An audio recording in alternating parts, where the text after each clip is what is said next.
In 1957, four completely different American car brands bolted the exact same supercharger onto four completely different cars: a two-seat sports car, a family station wagon, a luxury nameplate that had once stood alongside Cadillac and Rolls-Royce, now trying to exit the stage with whatever dignity it had left, and one that was hand-built at a Ford factory in a single day and never repeated again. Every car in this video runs the same supercharger. Each brand in its own way was desperate, and out of that desperation, they built cars that nobody who knows them has ever been able to forget.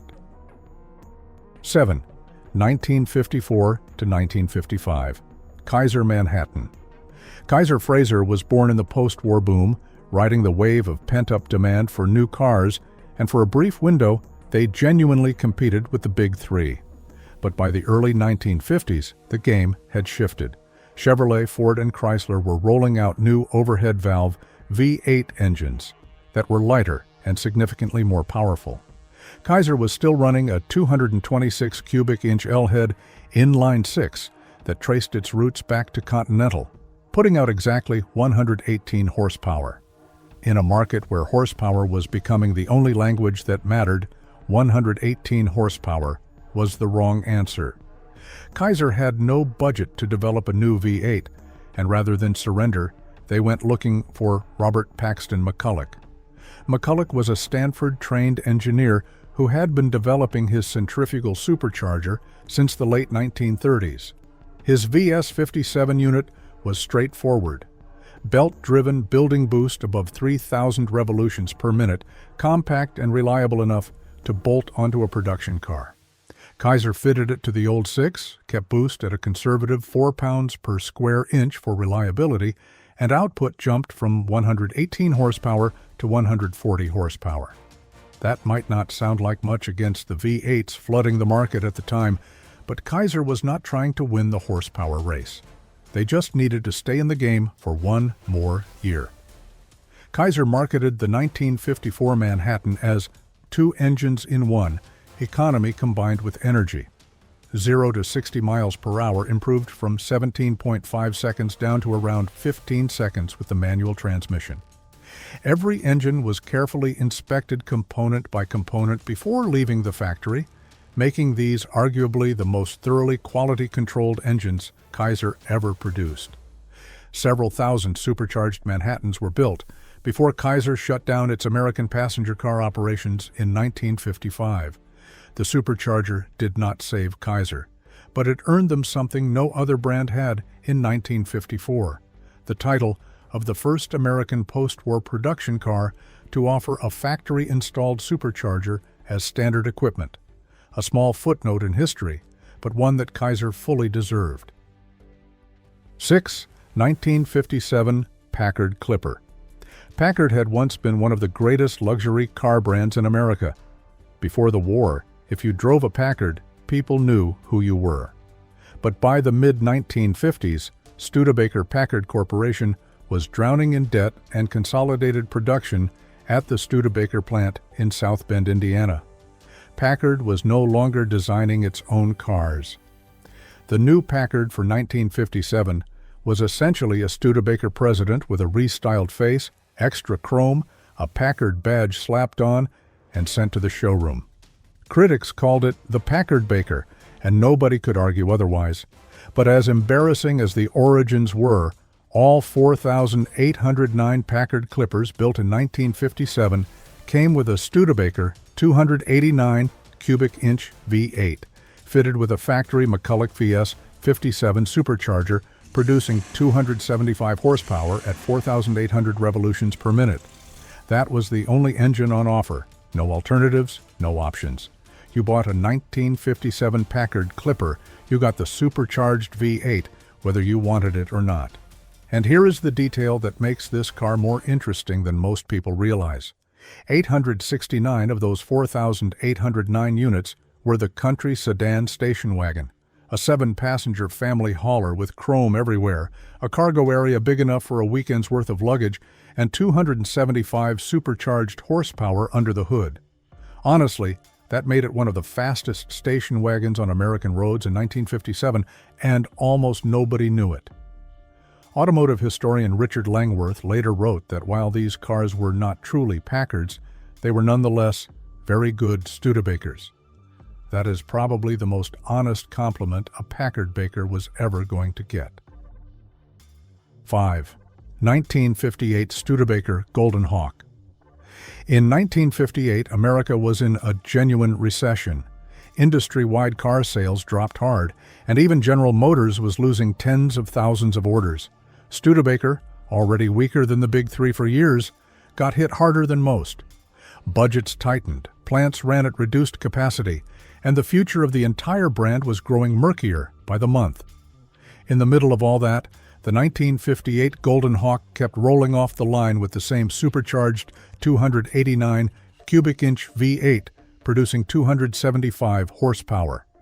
The exact same formula as 1957, unchanged in any meaningful way.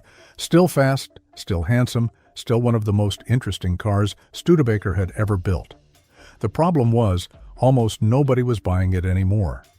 Only 878 units were produced in 1958, compared to 4,356 just 1 year earlier. That number says everything.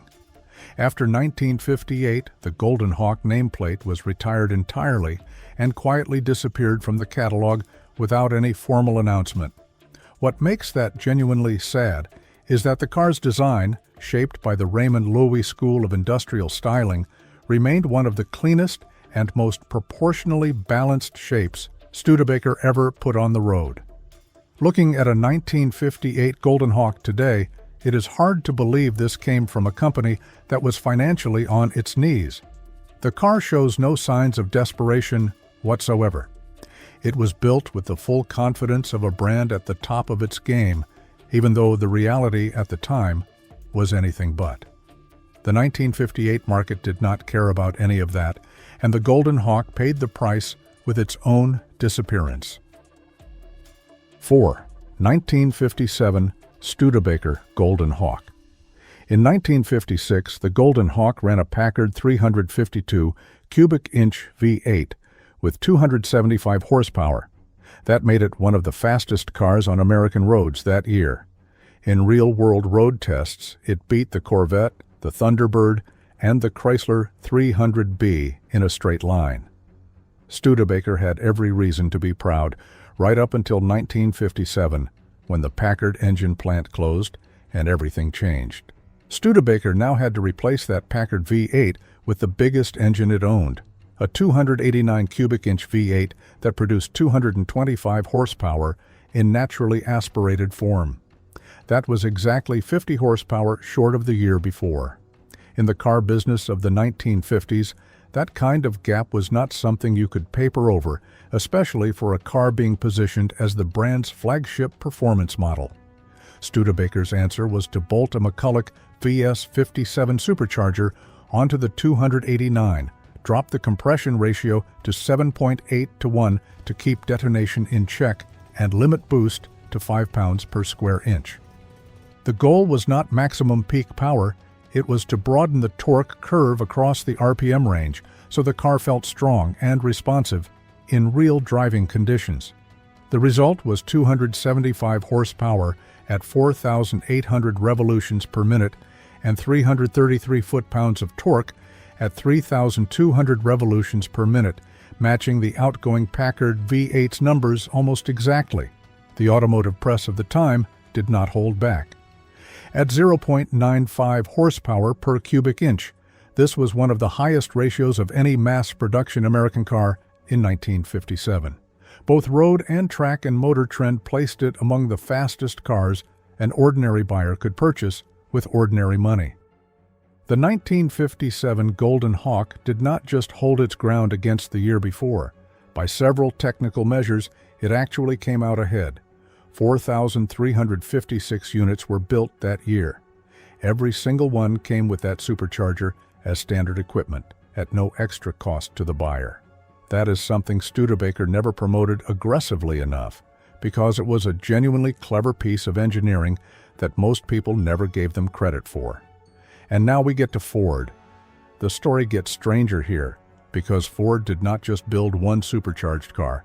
They created one of the rarest factory performance options in American automotive history, and they did it almost entirely because of NASCAR. 3. 1957 Ford Fairlane F-Code. In 1957, Ford was running a supercharger program aimed primarily at conquering NASCAR. To meet homologation requirements, they needed to produce enough supercharged cars for the public to actually buy. Rather than limit the engine to a single model, Ford advertised the F-Code as available across any model in the lineup, including the Fairlane, a mass-market family car that was selling close to 800,000 units a year. The Fairlane F-Code ran the same 312 cubic inch V8 with a Paxton VR57 supercharger, good for 300 horsepower. Compression was held at 8.5 to 1, so the car could run on regular pump gas without needing special fuel, because Ford wanted everyday buyers to be able to drive it without any complications. This was the most powerful engine Ford sold in 1957, sitting under the hood of a family sedan that your neighbor might have parked next to you without either of you knowing what it was. The rarest variant in the Fairlane F-Code lineup was the Skyliner, the model with the fully retractable metal hardtop roof, one of the most mechanically complex features Detroit had ever put on a consumer car at that point. Combining the retractable roof mechanism with the F-Code supercharged engine, fewer than 20 are estimated to have been built in that configuration. Finding one intact today is essentially impossible. Total Fairlane production in 1957 was 785,886 units. The F-Code cars were an almost invisible fraction of that, barely traceable in Ford's official production records. The Thunderbird F-Code gets most of the collector attention because of the name attached to it, but the Fairlane F-Code tells the more interesting story about how Ford actually deployed its supercharger program into the real world. 2. 1957 Ford Thunderbird F-Code. The story starts with NASCAR. In 1957, Ford wanted to dominate the racing circuit with a new supercharged engine, but to get that engine approved for competition, NASCAR required it to appear on enough production cars for the public to purchase. Robert McNamara, then head of the Ford division, proposed a minimum production run of 100 units. The final mandate called for 65 Ford Custom two-door sedans, 20 convertibles, and 15 Thunderbirds, all with a supercharged engine. All 15 of those Thunderbirds, known as the Phase 1D/F cars, were hand-assembled at the Dearborn plant on a single day, January 25, 1957.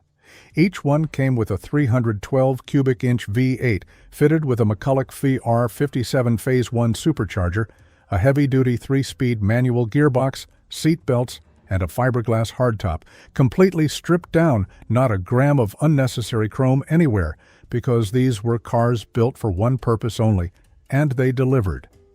At Daytona Speed Week in 1957, a Phase 1 Thunderbird set a new American sports car record at 138.755 miles per hour, 6 miles per hour faster than the previous year's mark. That was enough for Ford to believe they were onto something real. After the Phase 1 batch, Ford made the F-Code available as a genuine production option. The street version used a Paxton VR57 supercharger on the same 312 cubic inch V8, rated at 300 horsepower in street trim and 340 horsepower in race configuration. The F-Code package was not just a blower bolted on and called it a day. It came with a heavy-duty radiator, high-performance cylinder heads, reinforced engine internals, and a special camshaft. Out of the 21,380 Thunderbirds produced in 1957, approximately 200 were F-Code cars. Original sticker price was around $4,815. Clean examples today regularly clear 6 figures at auction, and the Phase 1 cars are in a completely different category altogether, with one selling in 2011 for $260,000. But here's where the story turns bitter. NASCAR banned the supercharger early in 1957, before any of these cars had competed in a single official race. The Automobile Manufacturers Association then issued a blanket ban on factory-supported racing, and Ford had no choice but to walk away. The entire Supercharger program was shut down before it ever got to prove itself on track. The engineering effort, the cars, the Daytona record, all of it became the story of something that should have happened but never got the chance.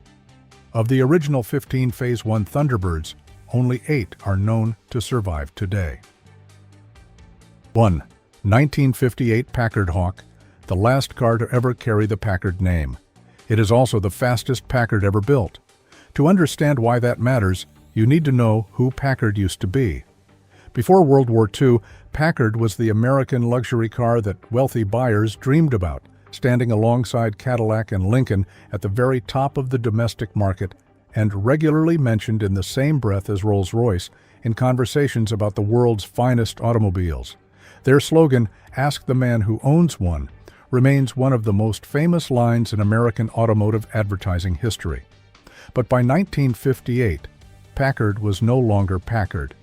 The brand was putting its badge on Studebakers built in South Bend and calling them its own. The 1958 Packard Hawk was built on the Studebaker Golden Hawk platform, but designer Duncan McRae did enough to set it apart from its Studebaker sibling. The nose was reskinned in fiberglass with an entirely new grille treatment. The deck lid featured a sculpted spare tire impression, a styling detail that not everyone loved, but nobody could call timid. Inside, the cabin was finished in full leather with upholstery that rolled up and over the door tops, a detail borrowed from high-end aircraft and custom boat interiors of the era. The instrument panel included a tachometer alongside boost and vacuum gauges, so the driver could monitor exactly what the Supercharger was doing at any given moment. Packard called it the most exclusive car in America in its advertising materials, and at $3,995, they were not entirely wrong. Under the hood was a Studebaker 289 cubic inch V8 with a McCulloch supercharger producing 275 horsepower and 333 foot-pounds of torque. 0 to 60 miles per hour in under 9 seconds, top speed around 125 miles per hour, numbers that put the Hawk among the quickest cars available to American buyers in 1958. Most of the 588 units produced came with the Borg-Warner Flight-O-Matic automatic, but around 28 were ordered with the T85 3-speed manual with overdrive. Those manual cars are now the most sought-after Packard Hawks in the collector world. When one comes to market, it does not stay there long. Packard ceased production entirely on July 13, 1958. Those 588 Hawks were all that remained of a 60-year-old brand that had once defined what American luxury meant for decades. The 1958 Packard Hawk was not a perfect car. Borrowed body, borrowed engine, and a name in the process of disappearing forever. But the people who drove it in 1958 knew they were sitting behind the wheel of something genuinely fast, genuinely well-made, and something that was never going to be built again. Looking back at all 7 of these cars, there is one thing worth noting. Not a single brand chose the Supercharger because they wanted to. Kaiser used it because they could not afford a V8. Studebaker used it because the Packard engine was gone. Ford used it to qualify for NASCAR and got banned before they could race. Packard used it because there was nothing else left. The era of the McCulloch Supercharger on American production cars lasted exactly 4 model years, from 1954 to 1958. Then NASCAR banned it, the AMA Pact killed factory racing, and the brands that had relied on it faded away one by one. If you could only keep one of these cars, the 1957 Thunderbird F-Code or the 1958 Packard Hawk, which one would you choose? Drop your answer in the comments below. And if you enjoyed this one, hit like and subscribe so you do not miss the next one.